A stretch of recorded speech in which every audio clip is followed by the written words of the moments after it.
Hello friend, good morning. कैसे हैं आप सभी? Good morning to all of viewer. Today I start with a very good sentence.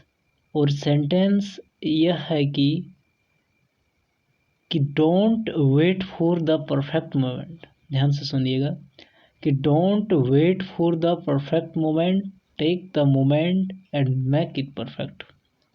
मुझे पता है आप लोगों में से बहुत सारे को नहीं समझ में आया। मैं इसका हिंदी एक्सप्लेनेशन थोड़ा सा कर देता हूँ कि आप किसी भी परफेक्ट समय की प्रतीक्षा मत करें, बल्कि आप जिस समय में हैं उसी समय को अपने यूटिलाइज करके अपने उपयोग में लाके आप उस समय को परफेक्ट बना सकते हैं। तो चलिए एक प्यारी सी मोटिवेशन लाइन के साथ आज की जो सेशन है शुरू करते हैं। जो नए व्यूअर हैं मैं उनको बता देना चाहता हूँ कि मैं इडियम एंड फ्रेजेज की सीरीज चला रहा हूँ और ये सीरीज हर चीज़ में चलेगी। ये तो फ़िलहाल शायद 9वां वीडियो है। ये सीरीज पूरी तरह से कंटिन्यू चलेगी और अंत तक चलेगी। अप्रोक्स 1000 वर्ड है। मुझे पता है समय ज़्यादा लगेगा, लेकिन चीज़ें हो जाएगी धीरे धीरे। कोई चीज़ धीरे धीरे करने से ही होते। अगर आप जल्दीबाजी में करोगे तो भूलने का चांस ज़्यादा है। स्पेशल इस वीडियो में क्या मिलेगा, आपको इडियम एंड फ्रेजेज को लर्न करने की ट्रिक बताई जाएगी, उसको रिलेट करा जाएगा। ट्रिक नहीं बल्कि उसको यूँ कहें कि उसको रिलेट करा जाएगा चीज़ों से, ताकि आप उसे लंबे समय तक याद रखें। तो चलिए, बकवास ज़्यादा हो गई, लेकिन फिर भी ये भी ज़रूरी है। आज का जो सबसे पहला एडियम है वो है कि अगेंस्ट द क्लॉक। उम्मीद है किसी को नहीं दिख रहे होगे। मैं थोड़ा सा जूम कर देता हूँ चीज़ें को। अब ये ठीक रहेगा। सबसे पहला एडियम है अगेंस्ट द क्लॉक, और इसका मीनिंग होता है कि सबसे पहले हिंदी मीनिंग बता देता हूँ कि किसी समय सीमा के भीतर कुछ पूरा करने के लिए बहुत तेज़ी से काम करना, यानी कि working very fast to complete something within a deadline. कोई समय सीमा के भीतर किसी भी चीज़ को ख़त्म करना। अब इसको रिलेट कैसे करा जाए, इम्पोर्टेंट वो चीज़ है। मीनिंग तो आप सबको भी पता है, टेलीग्राम चैनल के नीचे भी डाल दिया करूँगा, मैं डाल देता हूँ। आप वहाँ से ज्वाइन होकर आप PDF वहाँ से डाउनलोड कर सकते हो। तो अब इसको रिलेट कैसे करा जाए कि कोई जो क्लॉक है यहाँ 12 है, यहाँ 6 है, 3 है, 9। आप क्या कर रहे हो कि क्लॉक के अगेंस्ट आपको काम करना है। मतलब आप कहीं पे जा रहे हो और जब सुबह का आपका 9 बजे ऑफिस है, 9 बजे ऑफिस है, आप जा रहे हो कहीं पे, अचानक आपकी जो नज़र जो है वो घड़ी पे पड़ी। आपने देखा कि ये तो 9:05 हो चुके हैं। तो आपने क्या किया कि इतना जल्दी जल्दी काम करने लगा कि घड़ी का जो काटा है उससे भी आप तेज़ काम करने लगे, यानी कि अगेंस्ट द क्लॉक। ये आपको रिलेट करने के लिए, आपके इसके मीनिंग पे नहीं जाइएगा। अगेंस्ट द क्लॉक आप काम कर रहे हैं। तो अगेंस्ट द क्लॉक आप यहाँ से ला कर से रिलेट कर सकते हैं कि अगेंस्ट द क्लॉक मीन्स होता है कि आपके ऑफिस में लेट हो रही थी, आपने वर्किंग बहुत फास्ट किया कि अपना काम कम समय करके आप समय पर ऑफिस जा सकें, क्योंकि डेडलाइन कितना था, 9 बजे का था। तो उम्मीद है इडियम याद हो गई कि इडियम है अगेंस्ट द क्लॉक, मीनिंग होता है working very fast to complete something within a deadline. The next idiom is alarms and excursions. इसका मीनिंग होता है कि भ्रमित गतिविधि। हिंदी मीनिंग से क्लियर नहीं हुआ होगा, तो चलिए इंग्लिश मीनिंग देखा जाता है कि कंफ्यूज एक्टिविटी एंड अप्रोर। अप्रोर मीन्स होता है कोलाहल। कोलाहल मीन्स होता है उसको थोड़ा बहुत हल्ला गुल्ला। कोलाहल का सिनोनिम्स होता है कोमोशन। कोमोशन मीन्स होता है हल्का शोर। अप्रोर मीन्स होता है शोरगुल करना। तो आप यहाँ से रिलेट करके आप अपना इडियम सिनोनिम्स भी क्लियर कर सकते हैं। तो मेन आगे कि अब इसको रिलेट कैसे किया जाए अलार्म्स एंड एक्सकर्शंस को। अब एक्सकर्शन को शुरू नेगलेक्ट कर दीजिए। सबसे पहले है अलार्म्स। अब इसको रिलेट कैसे किया जाए कि आप सुबह उठने का अलार्म लगाएं। सुबह कितना उठना, भाई आप सो रहे हो, आप सुबह उठने का अलार्म लगाएं कि कितना, हमको सुबह 5 बजे या 6:30 बजे या 6 बजे उठना है। तो आपने क्या किया कि वो जो अलार्म जो था वो 4 बजे या 5 बजे जितना बजे आप सेट किए तो होते ही वो क्या करने लगा, ज़ोर ज़ोर से रोर करने लगा, पूरा हॉर्न जैसा आवाज़ निकालने लगा। तो आप क्या हुआ कि अचानक आप उसके अपरोर से यानी उसके शोरगुल से आप उठ गए। तो आप यहाँ से रिलेट कर सकती है अलार्मेंस एंड एक्सकर्शन मीन्स होता है कन्फ्यूज एक्टिविटी। अचानक जब बजने लगा तो आप कन्फ्यूज हो गए, और अप्रोर मीन्स होता है कोलाहल, हल्ला गुल। तो आप यहाँ से रिलेट कर सकते हैं कि अलार्म्स एंड एक्सकर्शन मीन्स होता है कन्फ्यूज एक्टिविटी एंड अप्रोर यानी कि भ्रमित गतिविधि। The next idiom is alive and kicking. Alive and kicking का मतलब होता है कि अच्छा स्वास्थ्य यानी कि इन गुड हेल्थ। अब इसको रिलेट कैसे करा जाए कि आपके दादाजी, आप कोई हॉस्पिटल में गए, उम्मीद नहीं करते कि हॉस्पिटल उनको जाना पड़े, लेकिन यहाँ पे रिलेट किए कि आपके दादाजी कोई हॉस्पिटल गए, हॉस्पिटल के कोई बेड पे वहाँ क्या है, वो लेटे हुए हैं, इधर सिर है इधर पैर। अब कोई नया आदमी आया, कोई आपके नया रिलेटिव आए, तो उसने बोला कि दादाजी की तो सेहत बहुत ख़राब है, लग रहा कि अब नहीं बचेंगे। तो आपके दादाजी ने क्या किया, किक किया, किससे, पैर से, और इंडिकेशन दिया कि हम अभी अलाइव हैं यानी कि हम अपने ज़िंदा है। उन्होंने ये करके अपने किसका परिचय दिया, अपने गुड हेल्थ का परिचय दिया। तो उम्मीद है आप इससे रिलेट कर पाए रहे होंगे कि इडियम है अलाइव एंड किकिंग मीन्स होता है in good health. The next idiom is all agog. All agog means होता है हैरान, और इसका मीन्स होता है अमेज्ड। आप क्या किया कि आप किसी क्लासरूम में बैठे हैं, आपके दो चार जो दोस्त हैं बहुत ही नटखट है, वो ये सब सारे आपके दोस्त हैं बहुत नटखट है। उन्होंने क्या किया, टीचर ने बोला कि ऑल स्टूडेंट स्टैंड अप। आप मीनिंग पे मत जाइएगा, रिलेट कर रहा हूँ। All student stand up. तो उनमें से आपका एक जो शरारती दोस्त था उन्होंने बोला कि ऑल अगॉग, कुछ अजीबो चीज़ आवाज़ निकाला, अगॉग। सबको समझ में नहीं आया, अभी हम भी बोल रहे हैं, आपको भी नहीं आ रहा समझ में। तो उसने क्या किया कि ऑल अगॉग बोल के टीचर ने बोला ऑल स्टैंड अप, वो बोला ऑल अगॉग। तो कुछ स्ट्रे विचित्र चीज़ किया, सबसे हट के किया। तो उसे क्या हुआ, आदमी कैसे रह गया, चकित रह गया, अमेज्ड रह गया यानी कि हैरान रह गया आदमी। तो अब उम्मीद है आप छोटी सी घटना से रिलेट कर पा रहे होंगे। इडियम है ऑल अगॉग, मीनिंग होता है अमेज्ड, हिंदी मीनिंग होता है हैरान। चलिए next idiom. Next idiom is all and सैंड्रे।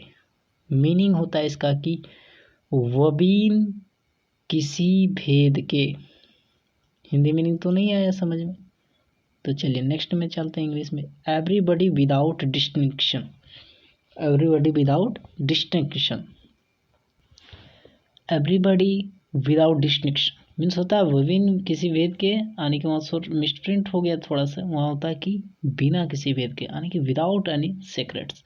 तो so we can relates all and sundry idiom to everybody without distinctions to if we living in, we all know that the Sunday is a holiday. We can relate Sunday to Sunday.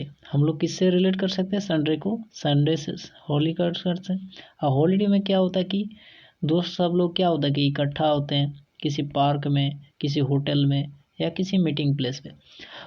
वहाँ पे इकट्ठा होकर क्या करते हैं कि बिना किसी भेदभाव के, बिना किसी रहस्य रखे हुए अपने जो प्राइवेट बात हुए तो आप दोस्तों से साथ शेयर कर सकते हैं। तो इडियम है all and sundry, everybody without distinction, बिना किसी भेद के क्या करते हैं कि संडे को आप आपस में अपने लोग अपने विचारों को आदान प्रदान करते हैं। उम्मीद है इडियम याद हो गई। The next idiom is all years. आप समझ सकते हैं कि कितना इम्पोर्टेंट है, 3 बार पूछा जा चुका है एसएससी में। इसका मीनिंग होता है कि गौर से सुनना, मतलब आपके टीचर जो क्लास में है वो कोई चीज़ आपको लोगों को पढ़ा रहे हैं तो आपको गौर से सुनना। आप किसी सभागार में बैठे हुए तो गौर से सुनना, आप किसी सत्संग में बैठे हुए कथा में सुना हुए तो गौर से सुनना। मीनिंग होता है लिसनिंग इंटेंटली वेरी अटेंटिव। अब इसको रिलेट कैसे करा जाए कि अब जब आप इसको रिलेट कैसे कीजिएगा कि एग्ज़ाम होने वाला है, कोई एक दोस्त आपका पेपर लीक कर दिया, आप सभी लोग क्लास में बैठे हुए हैं, कोई दोस्त आपका पेपर लीक किया, तो उस समय सभी लोग आप लोग क्या करेंगे कि दोनों कान खड़े करके सुनेंगे कि कोई क्वेश्चन मिस ना हो जाए। क्यों? क्योंकि पेपर लीक हो चुका है, हम लोग को मेहनत नहीं करना पड़ेगा, लेकिन ऐसा होना नहीं चाहिए, हमको पता है, लेकिन हमको यहाँ रिलेट करना है। इसीलिए ऑल ईयर मीन्स होता है यानी कि सभी कान खड़े होकर सुनना, यानी कि चौकन्ना रहना, वेरी अटेंटिव, बहुत चौकन्ना रहना, गौर से सुनना। The next idiom is all hands on deck. Deck means होता है छत। छत मीन्स क्या होता है? उम्मीद है बताने की जरूरत नहीं पड़ेगी छत मीन्स क्या होता है। ऑल हैंड्स ऑन डेक का मतलब होता है कि समस्या के मदद के लिए सभी का उपलब्ध होना, यानी कि everybody everyone available to help with a problem. मतलब अब इसको रिलेट कैसे करा जाए कि भाई मेरा एक दोस्त था, उसके घर का जो छत जो है ना, उसके घर का छत क्या हुआ कि टूट गया, थोड़ा सा टूटा हुआ, मैंने अब टूट के गिर जाएगा, उतना पका नहीं था, मतलब टूटा हुआ था, उसको घास फूस का था। तो एक दोस्त ने क्या किया कि उसका जो घास फूस का जो घर था, जब वहाँ बहुत सारे लोग खड़े थे, उसमें खपड़ेल का घर था इस तरह का, अब बहुत सारे लोग जब खड़े थे तो उसने क्या किया, देखा कि अब तो ये गिरने वाला है, तो उसने बहुत सारे लोग तुरंत गए और सबने बांस को पकड़ के सभी ऑल हैंड्स ऑन डेक, सभी का हाथ किस पे था? डेक पे, खपड़ेल का घर के छत के पास। तो उम्मीद है इस छोटी सी स्टोरी से आप रिलेट कर पा रहे होंगे कि ऑल हैंड्स ऑन डेक यानी जब छत टूट रही थी तो सभी लोग अवेलेबल थे टू हेल्प विथ ये प्रॉब्लम। आप जिंदगी भर ये इडियम नहीं भूलिएगा, हमको पता है। The next idiom is all hat and no cattle, और इसका मीनिंग होता है कि केवल डिंग हाँकना। One who is full with big talk, जो केवल बड़ी बड़ी बातें करते हैं, but lacks of substance and action, लेकिन उसमें उसको इम्प्लाई करने की उसमें शक्ति नहीं होता है। All hat and no cattle. अब इसको रिलेट कैसे करा जाए? कैटल मीन्स होता है जानवरों का झुंड, या सिंपली ऊँट वगैरह जो होता है ना जानवर उसका। तो ऑल हैट, उसने क्या किया कि जितना जो था, क्या था, कैटल तो था, उसके सब के सिंग में एक तो हैट डाल दिया। छोटी सी स्टोरी है रिलेट करने के लिए। और उसमें बोलने लगा कि जितना भी हैट है सब के अंदर एक ठो हीरा रखा हुआ है, हीरा रखा हुआ यानी कि डायमंड। अब सब लोग, वहाँ आदमी खड़ा था तो सबने सोचा यार ये तो केवल बड़ी बड़ी बातें कर रहा है, तो उसको बोला नहीं मैं तो सच कह रहा हूँ। तो भगवान को ये चीज़ बर्दाश्त नहीं हुआ, उसने क्या किया कि जो सारा जो हैट जो टंगा हुआ था ऊँट का सींग में, उसमें एक हवा का झोंका आया, सब ऊँट उगाड़ दिया। उसको तो पता था कि हम झूठ बोल रहे हैं, अब सबके सामने वो पूरा बेइज्जती हो गया उसका। क्यों? क्योंकि उसकी हैट के अंदर कुछ नहीं था। तो वो आप यहाँ से रिलेट कर सकते कि all hat and no cattle, यानी कि वो कैटल के जिस तरह उसमें टोपी रख के अपना डिंग हाँ करा था, उसी तरह कि one who is follow big talk क्या करता है, केवल बड़ी बड़ी बातें करता है और उसमें कार्य को इम्प्लाई करने की शक्ति नहीं होती। The next idiom is all in. All in means होता है एक्सहॉस्टेड। एक्सहॉस्टेड मीन्स थका हुआ। आप सभी को पता हुआ कि ब्लैक हेल्थ ट्रेजिडी जो बंगाल में हुआ था, उसमें क्या किया था, 146 आदमी को अंदर उसमें छोटे से घुटनयुक्त कमरे में डाल दिया था, और जब सुबह जब खोला गया था तो उसमें मात्र 23 आदमी जिंदा थे। तो उसमें क्या हुए थे कि ऑल इन हो गए थे, ऑल इन हो गए थे। एक छोटे से जगह पे क्या हुआ थे, चारों तरफ से इन हो गए थे, इसीलिए सभी लोग क्या हुए थे, एक्सहॉस्टेड यानी कि थक गए थे। उम्मीद है इडियम इस छोटी सी ब्लैक होल ट्रेजेडी की कहानी से याद हो गया होगा। The next idiom is all in a day work. इसका हिंदी मीनिंग होता है कि सामान्य दिनचर्या के हिस्से के रूप में कुछ कठिन काम का होना, यानी काम तो होगा लेकिन कुछ कुछ कठिन काम होना, यानी समथिंग दैट इज यूजुअल और different accepted as a part of someone normal routine. मतलब वो मान लेता है कि जो हम काम कर रहे हैं वो उसमें दिन में कुछ ना कुछ कठिन काम आएगा। अब ये तो सीधा सीधा आप रिलेट कर सकते कि all in a day work. जब आपने क्या किया कि एक छोटा सा खेत है, उसमें धान का बाली लगा हुआ है, धान का क्या हुआ लगा हुआ, बाली। अब आपने सोचा कि इस छोटा सा खेत 1 एकड़ का है, उसको में हम बिना मशीन का एक दिन में काट लेंगे। 3-4 दोस्त थे, आपने सब में काटने तो शुरू कर दिए, लेकिन हुआ कि बाद में पता चला थोड़ा सा काटने के बाद ही सबका हाथ पैर दुखने लगा। तो आपने सोचा कि all in a day work, एक ही दिन के काम में हम सारा कर लूँगा, लेकिन सब क्या हुआ कि बाद में पता चला कि सामान्य दिनचर्या का ये तो बहुत कठिन काम है। तो उम्मीद है इस छोटे से ईडियम से आप रिलेट कर सकते हैं। ईडियम है all in a day work, Hindi meaning होता है सामान्य दिनचर्या के हिस्से के रूप में कुछ कठिन काम का होना। The next idiom of today session is all moon science. कितना इम्पोर्टेंट है आप समझ सकते हैं कि 4 बार अभी तक पूछा जा चुका है। इसका हिंदी मीनिंग होता है केवल दिखावा या दिखावटी, यानी कि फार फ्रॉम रियलिटी, वास्तविकता से कोसों दूर। इसी को कॉन्कॉक्टेड भी बोला जाता है। हाँ, इसी को सिंपली नॉनसेंस, जिसको हम लोग जो टीचर लोग होते हैं वो गाली के रूप में उपयोग करते हैं कक्षा में। अब इसको रिलेट कैसे किया जाए कि ऑल मून साइंस, आपके जितने भी करवा चौथ जो होता है उसमें क्या होता है कि सब लोग इसी में मून के आशा में रहता है कि मून उगेगा तो हम अपना व्रत तोड़ेंगे। तो एक दोस्त जो रहता है वो दिखावट के तौर पे बोलता है कि मेरे छत पे तो 4 मून है। ऐसा हो सकता है? नहीं, ये केवल मैं आपको रिलेट करने के लिए बता रहा हूँ, मैं पहले ही बोलता। वो बोलता है कि ये तो मेरा छत पे तो 4 मून है, 4 चंदा मामा है। तो अगल बगल जो उसका सारा दोस्त लोग होता है उन लोग हंसने लगता है, क्योंकि उसको पता है कि ये केवल दिखावा कर रहा है, क्योंकि वास्तव में ओनली 1 मून होता है हमारे को। तो उम्मीद है छोटी सी स्टोरी से याद हो गया कि ऑल मून साइंस, इसका हिंदी मीनिंग होता है दिखावटी, यानी कि वास्तविकता से कोसों दूर, यानी कि कॉन्कॉक्टेड इसका हो गया क्या, सिनोनिम्स हो जाएगा। तो अब लास्ट में मैं आप लोग को ये बोलना चाहता हूँ कि आप सभी को पता है कि CHSL का एग्ज़ाम आने वाला है, MTS का आएगा वैकेंसी, CGL का भी आने वाला है। तो भाई मैं कहना ये चाहता हूँ कि देखो, चीज़ें तो बहुत सारी है पढ़ने की, लेकिन आप जो exam for the examination point of view जो चीज़ें इम्पोर्टेंट है आप उसको पढ़ा करो ना। अब 100 में से आप कम से कम 90% तो कर लिया करो। उस 10% के पीछे मत भागा करो जिसके कारण आपका 90% भी वेस्ट हो जाए।